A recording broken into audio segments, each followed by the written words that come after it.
पहिलं म्हणजे भारत हे संघराज्य आहे. आपण त्याला देश बोलतो, बोलताना देश बोलतो, पण देशाची व्याख्या काय? एक भाषा, एक संस्कृती, एक इतिहास.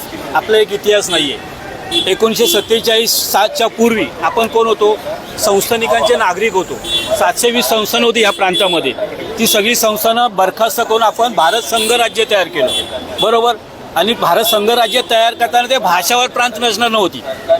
ज्यावेळी भाषा 1947 भारत तयार झालं, ती भाषावर प्रांत रचना कधी झाली? 1956 साली.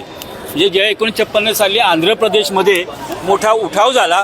त्या उठावाच्या अंतर्गत मग त्यावेळचे जे राजकारणी होते, मुख्य पंतप्रधान आणि गृहमंत्री आणि मंत्रिमंडळ यांना दखल घ्यावी लागली आणि 1956 साली भाषावर प्रांत रचना झाली. म्हणजे भाषावर सीमा झाल्या.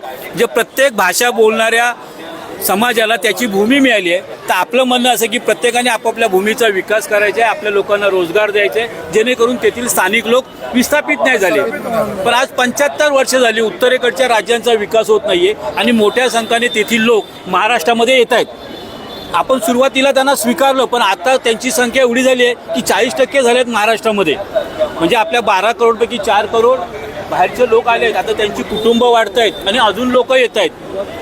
आज महाराष्ट्रातले पूर्वीचे उद्योग संपलेले आहेत. मग आपल्या शिकणाऱ्या मुलांनी कुठे जायचं? त्यांनी कोणता रोजगार करायचा हा मोठा प्रश्न आहे.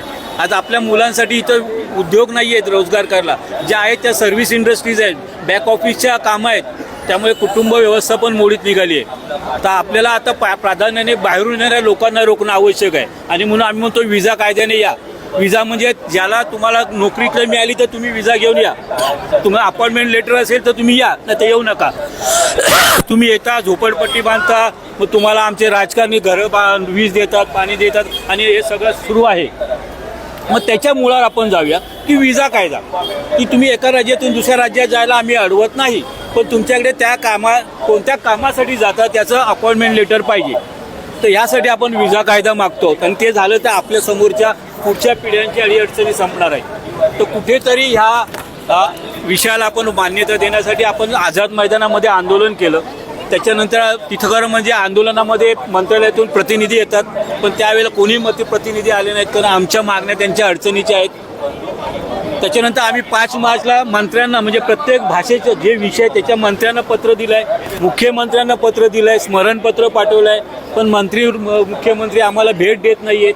मग आम्ही ठरवलं की आता लोकांमध्ये जायचं आणि लोकांमध्ये चळवळ झाली की आम्ही मग आझाद मैदानात उपोषण बसणार आहोत की आमच्या मागण्यांवर तुम्ही जर काही करणार नसाल तर आम्हाला उपोषण करण्याशिवाय दुसरा पर्याय नाही, कारण आम्ही लोकशाहीमध्ये राहतो.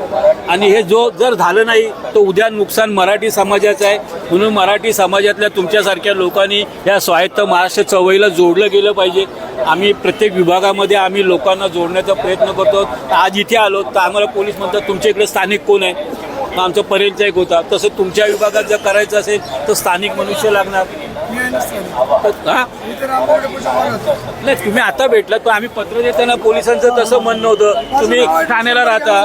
नाही, मी त्यांना सांगितलं की आमची मागणी महाराष्ट्राची आहे. त्यांनी अडवलं नाही, सहकार्य करतात. पण आपल्याला प्रत्येक विभागामध्ये जर असे प्रतिनिधी भेटले तर आम्ही तुम्हाला आवाहन करतो की तुम्ही आमच्याशी जोडले जा.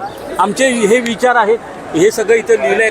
काय घडलं आहे ते त्याचा तुम्ही विचार करा आणि आमच्या लोकांशी जोडले जा. आम्हाला आपण एकत्र येऊया. लोक म्हणतात एकत्र मनुष्य येत नाही मराठी माणूस, पण आपण येऊया ना एकत्र. हे घोडं आणलं इथेच आणलं.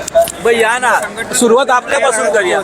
पुढाकार जे कोण आहे एवढं सुद्धा बघण्याची माझी ताकद नाही. काय होते की अरे हे पुढाकार घेत आहेत ना, त्यांची जबाबदारी आहे. तशी नाहीये, सगळ्यांनी जबाबदारी आहे. बदला म्हटलं आपलं बाजूला कोण आहे ते बदला. आता आपण स्वतःहून बोलायचा प्रयत्न करा. आमच्या अधिकाऱ्यांच्याकडे आम्ही बिझनेसमध्ये आहे.